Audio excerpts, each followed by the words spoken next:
This is the Good Neighbor Podcast, the place where local businesses and neighbors come together.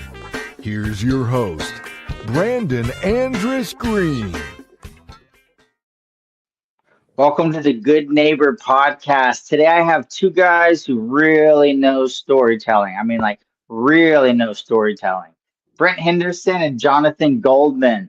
They're founders of Freak Magnet Production. These guys have spent years making television.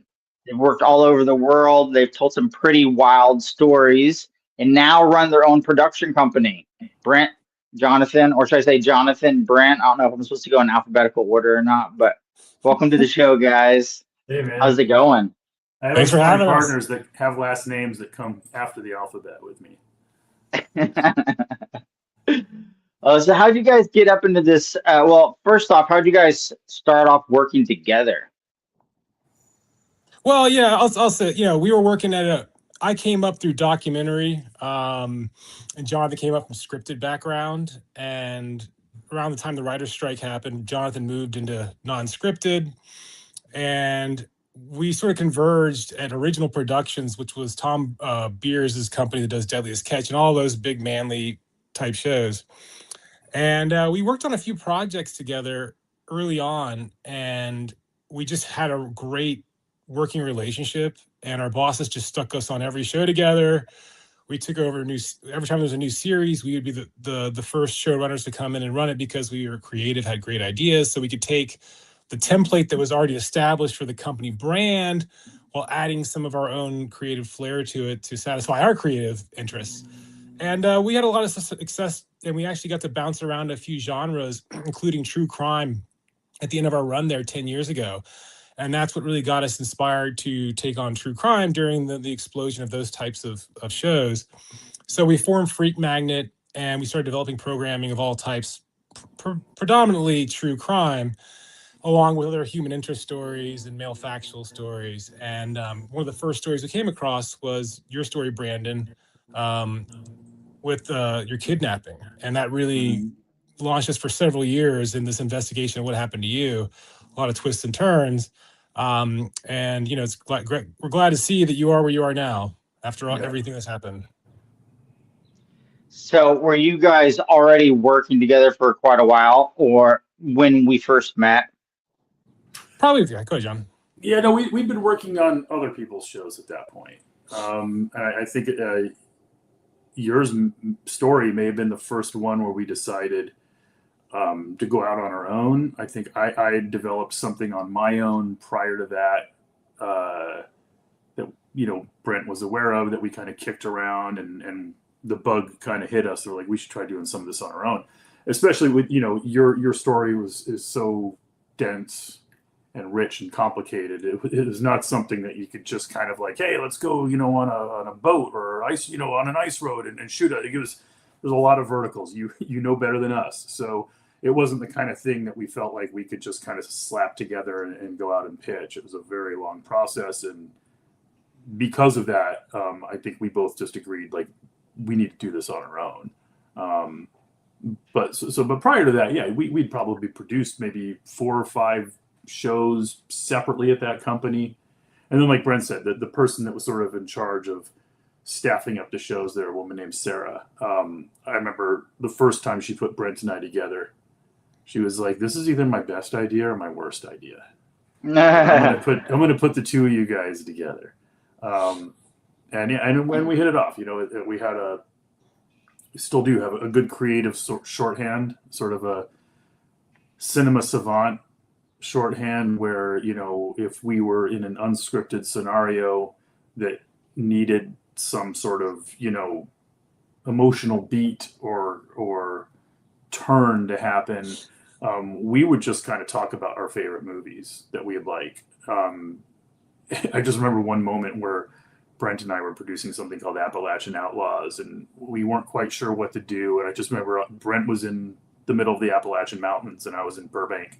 I was like, remember the scene in Lethal Weapon where he goes to get his daughter back and he confronts all the bad guys on his own, but he doesn't know that Mel's like way off in the distance with a sniper rifle? And Brent's like, dude, got it. got it. Okay, got it.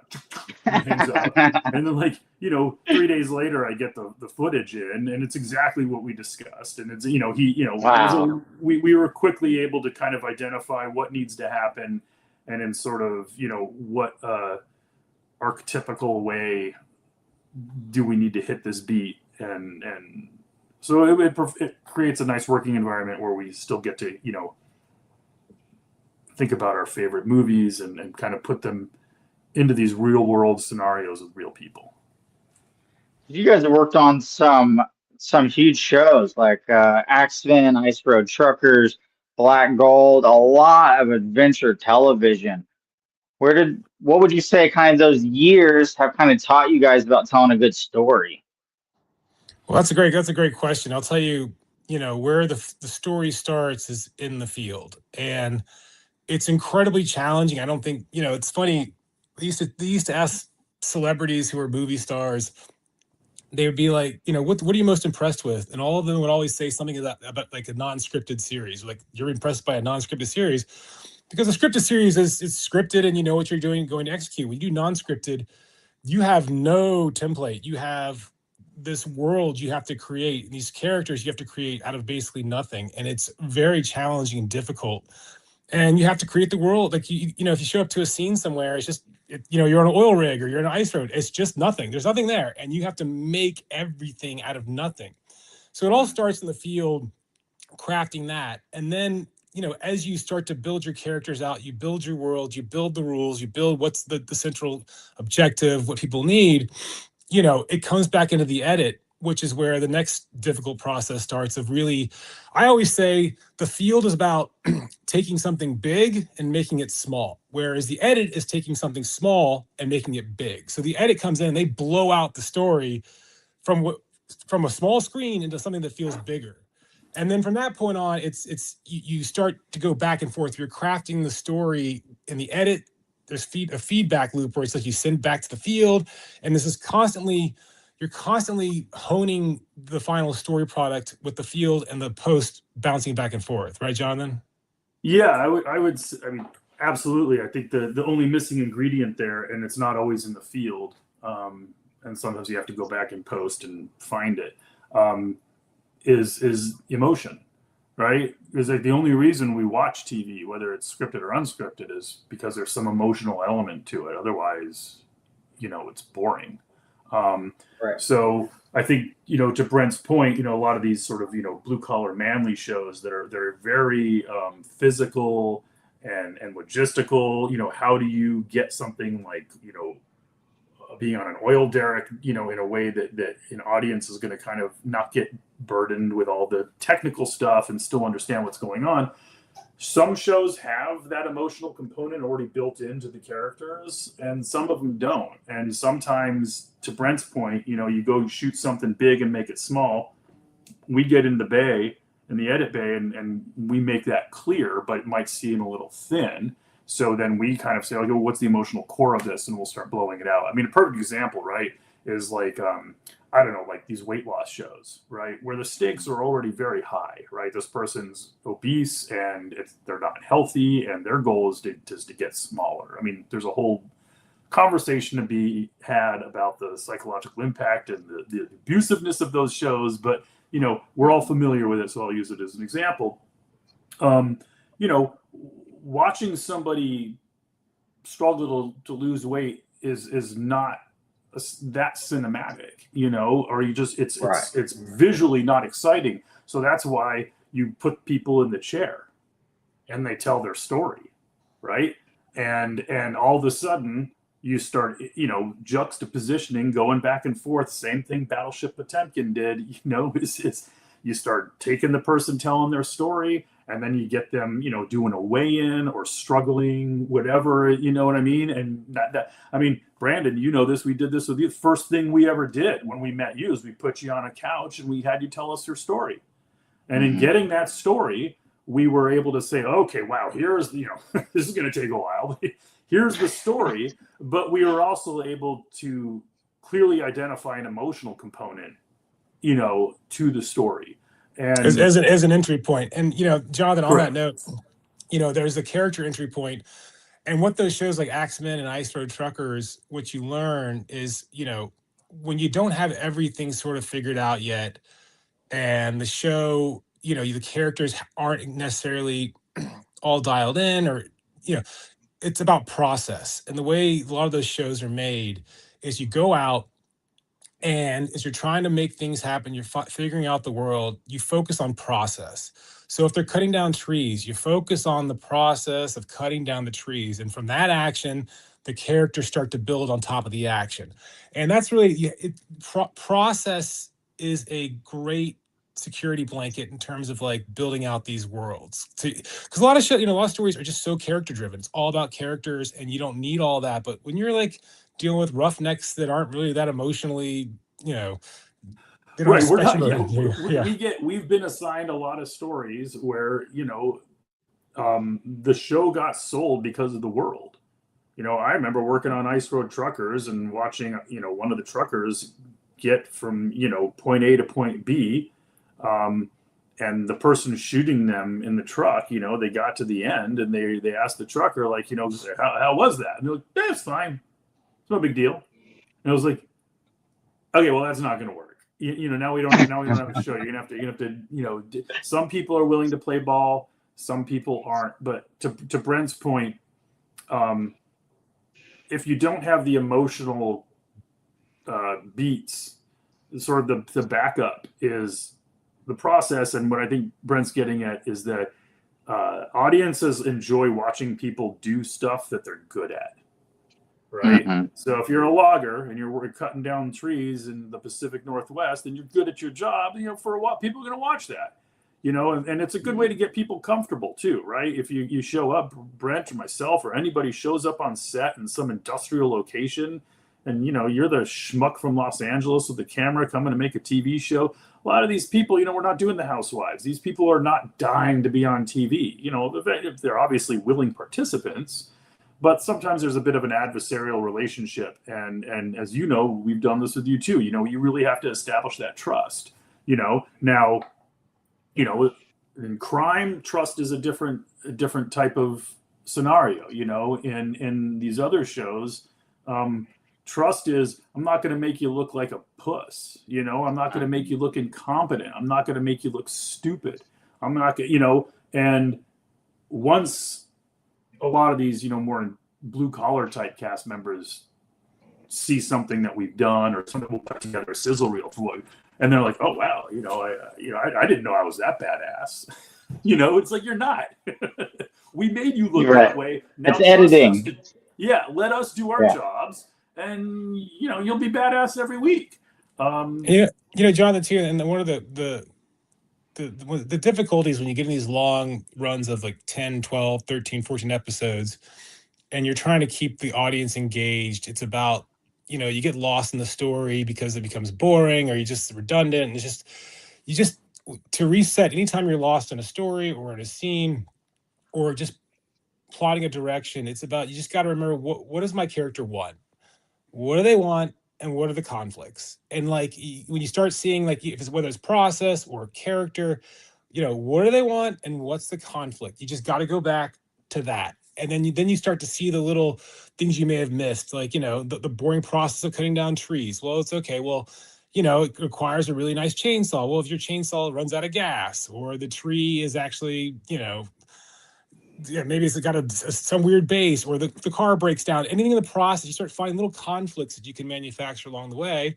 And then you start to find character conflicts, like maybe their wife dumped them, or they just wish they had gone to college, or they, have the flu, or, there's all. And it's not even, I just want to correct one thing Brent said. It's not manufacturing, it's exploiting. Yeah, right? Because the chainsaw breaking is something that happens multiple times a day on a logging site, right? Right.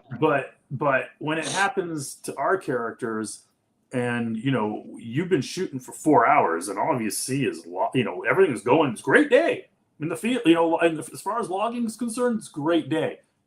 Horrible day for television. Right? So the second something goes wrong, you've got to cover it.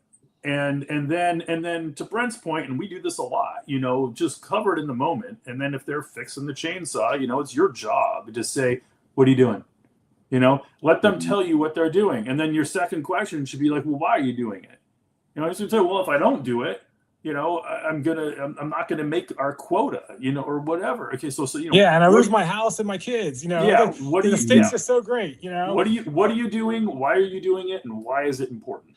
And we have to also understand, it's a lot of it's back producing. Mm-hmm. So you spend most of your time just shooting forward facing stuff. You're just going forward, and something happens and you cover it in the moment, right? But the incident becomes such a big incident that you have to go back and back produce, which means you have to go back.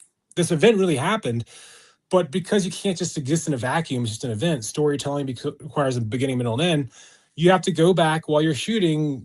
While you're still forward shooting, you got to go create the elements and environment that lead up to that accident or that conflict that happens or the episode. So and look, it's about Brent brings up an interesting point too, which is there are multiple ways to produce a television show, right? There are certain shows out there, and we won't name names, but there are certain, unscripted shows out there that I've seen what the producers go out into the field with. I mean, they're writing scripts in final draft, which for anyone that doesn't know is sort of the industry standard for screenplays, right? And they're writing scripts for unscripted shows that have dialogue, that have action lines, and it is like Real Housewives. I'm talking about shows that we make, Brent, like blue collar shows that have been on certain networks for many, many years, right? And that stuff's completely scripted out, and that is one way to do it. In some ways, it's a very economical way to do it, obviously, and it's something that you could pull off if you have a cast that's all bought in and usually quite seasoned. Brent and I, still, for some reason, in this day of not knowing what anything is anymore, we still strive for authenticity and truth. And so I think that is sort of how we produce, is we will go in, we're not handing out pages to anybody, but, we do go in with a plan. And again, we've shot with you enough times before, right, Brandon? We'll say, hey, Brandon, we're going to meet you. We're going to come to you on this day, and we're going to go do this thing. Right, whatever the have a goal. Is. Right. Yeah, we'll have a general prescript. Yeah, it's you know what it's like. It's like the Curb Your Enthusiasm shows, right? They go into all those shows with a rough outline of what's the goal today, where are we going today, what's the conversation going to be about, what's going to happen, and we get that, and we will provide our cast with that, and we can anticipate some things that might go wrong. And if they do, we kind of have like a fork in the, like, okay, if and when this thing happens, it can go one of three ways. We'll figure out where it goes or whatever. And then if the unexpected happens, to Brent's point, then, or sometimes, I can't tell you how many times I've been in the edit bay. I'm watching footage with my editor. I'm reading the field notes, and something happened in the field with all these exclamation points after it. Like and you're looking at the tape and you're like, where's the exclamation points? Like it's on the paper, but the exclamation points aren't on the screen. Like, we call that field goggles, right? Like somebody just swears it was awesome and it just didn't translate on camera. Those are the moments where you're like, okay, well, do we have to go in and back produce? Or sometimes something unexpected will happen and off camera, off camera or even on camera, but it's a total curveball at the end of the day, right? And it kind of throws everything off. Sometimes you'll go, and again, I was saying earlier about putting people in the interview chair, or just go do another walk and talk. Sometimes you'll reverse engineer it and say, look, that moment that happened authentically today is better than anything that we were planning on, but we didn't really tee it up properly. So, you might shoot that driving in the car where they said the best thing that can happen today, or the worst thing that can, and then it does or it doesn't happen. You guys have a plan and then just prepare to pivot as needed. Correct. It's like any maze, right? If anyone hands you a maze, the first thing you do is you try to work your way backwards out of a maze. So, and that means you're starting at the ending. So sometimes, even when you're writing a screenplay, the most important thing was a lot, but you got to know what the ending is, and the ending might change by the time you get there. But if you know what the ending is, you can kind of lay the path out to the ending. I love it. And on that note, I appreciate you guys coming on. We're running out of time. I hope the best for you guys and Freak Magnet, the best moving forward. Dude, you too, man. It's always good to see you. Yeah, thanks, Brandon. Thank you for listening to the Good Neighbor Podcast. To nominate your favorite local businesses to be featured on the show, go to gnptulsa.com. That's gnptulsa.com. Or call 918-301-6356.